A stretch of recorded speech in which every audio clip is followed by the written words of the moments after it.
एक अमीर लड़का था, उसे एक गरीब किसान की लड़की से प्यार हो गया। लड़की सुंदर होने के साथ साथ काफी समझदार थी। एक दिन जब लड़के ने उस लड़की को बताया कि वो उससे प्यार करता है और उससे शादी करना चाहता है, तो लड़की ने कुछ सोचने के बाद उस लड़के को शादी करने से इनकार कर दिया, क्योंकि वह गरीब परिवार से रिश्ता रखती थी। लेकिन कुछ समय बाद जब ये बात उस लड़के को पता चली, तो उसने लड़की के माता पिता से बात की और उस लड़की को समझाया।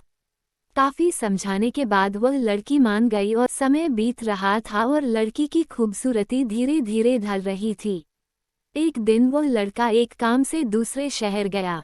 लड़का जब वहां से वापस आ रहा था, तो उसका रास्ते में एक कार के साथ एक्सीडेंट हो गया। उस दुर्घटना के दौरान लड़के की आंखें की रोशनी चली गई।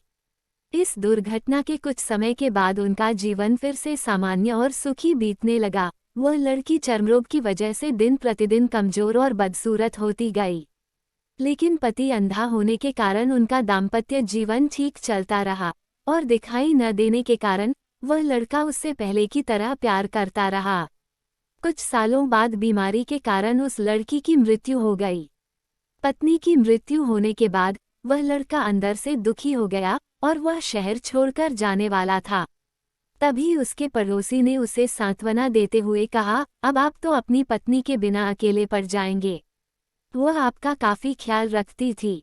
अब आपका जीवन अंधकार में कैसे व्यतीत होगा। तब उस लड़के ने अपने पड़ोसी की ओर देखा और गहरी सांस लेते हुए कहा, मैं कभी अंधा था ही नहीं, लेकिन मैं यह सोचकर अंधे होने का नाटक करता रहा कि कहीं मेरी पत्नी को उसकी बीमारी और बदसूरती के कारण यह ना लगे कि मैं उससे प्यार नहीं करता। इसलिए मैं इतने सालों तक बिना कुछ कहे हुए अपनी पत्नी की खुशी के लिए अंधा बना रहा। यह बात सुनकर पड़ोसी की आंखों से आंसू छलक आए और वह लड़का वहां से उठकर चला गया। शिक्षा, अगर आप जीवन भर खुश रहना चाहते हैं तो आप लोगों की कमियों की तरफ ही नहीं, उनकी खूबियों की तरफ भी गौर करिए।